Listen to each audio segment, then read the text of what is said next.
नमस्कार, स्वागत है आपका वीके न्यूज में। अभी तक तो चीनी सैनिक लाल लिपस्टिक के लिए जाने जाते थे और चीन भी इस बारबी डॉल वाली सेना पर खूब उछलता था। पर सोचने वाली बात यह थी कि ये सैनिक इतने कमजोर कैसे हैं? सेना में तो मजबूत हौसले वाले जाते हैं, ऐसे में बारबी डॉल की तरह सजने संवरने वाले कब से आने लग गए? फिर पता चला कि जब बीज ही खराब हो तो फसल कहाँ से अच्छी होगी। जी हाँ, चीन से जो खबर सामने आई है वो हैरान करने वाली है चीनियों के लिए और बेहद ही गंभीर विषय भी बन चुका है। दरअसल चीनी युवाओं का इंटरेस्ट अब बदलते जा रहा है। हाल ये है कि अब वहाँ के मर्दों को जापानी तेल लगाए और मर्दाना ताकत बढ़ाए वाली खुट्टी पिलाई जाने की बात चल रही है। दरअसल खबर यह है कि चीन के शिक्षा मंत्रालय की ओर से एक नोटिस जारी किया गया, जिसको लेकर अब चीन के लोग ही नाराज हैं। दरअसल इस नोटिस में टिप्पणी की गई है कि चीनी युवा महिलाओं की तरह होते जा रहे हैं। सीधा सा मतलब ये कह सकते हैं कि उनका इंटरेस्ट अब महिलाओं वाली चीज़ों के लिए जागृत हो रहा है और ये चीन के लिए अब परेशानी का सबब बनते जा रहा है। हालांकि इस नोटिस के बाद कई ऑनलाइन यूजर्स ने इसे सेक्सिस्ट टिप्पणी कहते हुए इसकी आलोचना की है, लेकिन कुछ लोगों का कहना है कि चीन के पुरुष सेलिब्रिटी इस धारणा के लिए कहीं ना कहीं जिम्मेदार हैं। ये कैसे है, इस बात को समझना होगा। पर उससे पहले चीन की सरकार ने इस बात पर चिंता व्यक्त की है कि देश के लोकप्रिय पुरुष मॉडल सेना के नायकों की तरह मजबूत नहीं है। इसलिए पिछले हफ्ते शिक्षा मंत्रालय ने एक नोटिस जारी कर दिया, जिसमें उनका मकसद साफ तौर पर जाहिर होता है। इस नोटिस में किशोरावस्था के लड़कों में लड़कियों वाली प्रवृत्ति रोकने के लिए शारीरिक शिक्षा को लेकर सुधार लाने की बात कही गई है और इसके साथ ही इन बातों में ध्यान रखते हुए शिक्षकों की बहाली को भी दुरुस्त करने की बात कही गई। एक रिपोर्ट के मुताबिक इसमें यह सलाह दी गई है कि रिटायर्ड एथलीट्स और खेलकूद के बैकग्राउंड वाले लोगों को शिक्षकों के तौर पर बहाल किया जाए। फुटबॉल जैसे खेल पर विशेष ध्यान दिया जाए ताकि छात्रों के अंदर मर्दानगी पैदा की जा सके।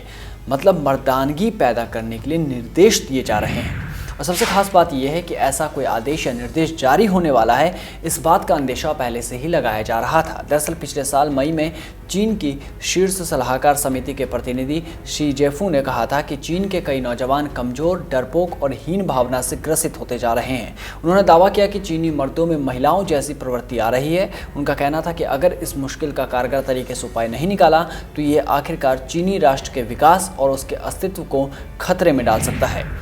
शी जेफू ने कहा कि इसके लिए आंशिक तौर पर घर के माहौल को जिम्मेदार ठहराया जा सकता है, क्योंकि ज़्यादातर लड़कों का लालन पालन माँ और दादियाँ ही करती है। इसके साथ ही उन्होंने इस बात पर भी जोर दिया कि पुरुष सेलिब्रिटियों का बढ़ता हुआ क्रेज़ भी इसके लिए जिम्मेदार है। इसकी वजह से ही कई बच्चे अब सेना के नायकों की तरह नहीं बनना चाहते, इसलिए स्कूलों को इस तरह के निर्देश जारी किए गए हैं और इस बात की चिंता अब चीन को भी सताने लगी है। खैर, शिक्षा मंत्रालय के इस नोटिस पर चीनी लोगों में गुस्सा है। चीनी लोगों ने सोशल मीडिया पर अपना गुस्सा निकाला है। कईयों ने सरकार के इस रवैये को सेक्सिस्ट बताया है। लोग सवाल पूछ रहे हैं कि क्या महिलाओं की तरह होना अब एक अपमानजनक बात हो चुकी है? मर्द किससे डरते हैं? क्या महिलाओं की तरह होने से? इस तरह के सवाल उठाए जा रहे हैं। हालांकि ग्लोबल टाइम्स न्यूज़पेपर ने लिखा है कि इस मुहिम को कुछ समर्थन भी प्राप्त हुआ है। सोशल मीडिया प्लेटफॉर्म वीबो पर चीन के पुरुष सेलिब्रिटीज़ को इसके लिए जिम्मेदार ठहराते हुए कुछ टिप्पणियां की गई हैं। इन्हें व्यापक पैमाने पर लिटिल फ्रेश मीट के तौर पर जाना जाता है। इन चीनी मर्द आइकॉन की बात इसलिए हो रही है क्योंकि इन्हें महिलाओं की तरह नाजुक माना जाता है और बहुत से लोग इन्हें फॉलो करते हैं, इन्हें अपना आइकन मानते हैं। इसमें बॉय बैंड TF बॉयज़ और चीनी गायक लू हान इस श्रेणी में आते हैं। ये दोनों ही पॉप स्टार्स हैं। इस निर्देश में सबसे खास बात है फुटबॉल की बात का आना और कहा भी गया है कि बच्चों में मर्दानगी के लिए फुटबॉल जैसे खेल खिलाए जाए। इसका सबसे बड़ा कारण ये है कि राष्ट्रपति शी जिनपिंग पहले ही कह चुके हैं कि वो 2050 तक चीन के लिए वर्ल्ड फुटबॉल में सुपर पावर बनने की उम्मीद करते हैं और जिस तरह का माहौल अभी चीन में क्रिएट हो रखा है उससे ये नाम कमाना बेहद ही मुश्किल हो जाएगा। हालांकि चीनी फुटबॉल को आगे बढ़ाने की तमाम कोशिशें अब तक नाकाम रही है और इसके लिए उनका खूब मजाक भी उड़ाया गया है। इसलिए अब चीनी सरकार चाहती है कि युवाओं के लिए नए मॉडल तैयार किए जाएं। शी जेफू ने पिछले साल ही इस बात के संकेत दिए थे कि युवा चीनी मर्दों में मजबूत और निडर सेना के जवानों, पुलिस वालों और फायर फाइटर्स को लेकर अपील कम हो रहा है। नाजुक और कमसिन दिखने वाले पुरुष सेलिब्रिटीज़ की लोकप्रियता लड़कों में बढ़ती जा रही है और वो उसे रोल मॉडल मानते हैं। हालांकि हम इस रिपोर्ट के जरिए किसी भी महिला या पुरुष का अपमान नहीं कर रहे और न ही स्त्री विमर्श और पुरुष प्रधान समाज को लेकर कोई टिप्पणी कर रहे हैं, लेकिन चीन के द्वारा जारी किया गया निर्देश अपने आप में एक चर्चा का विषय बन चुका है। इस रिपोर्ट में बस इतना ही। देश और दुनिया की तमाम बड़ी खबरों से जुड़े रहने के लिए बने रहिए वीके न्यूज़ के साथ। नमस्कार।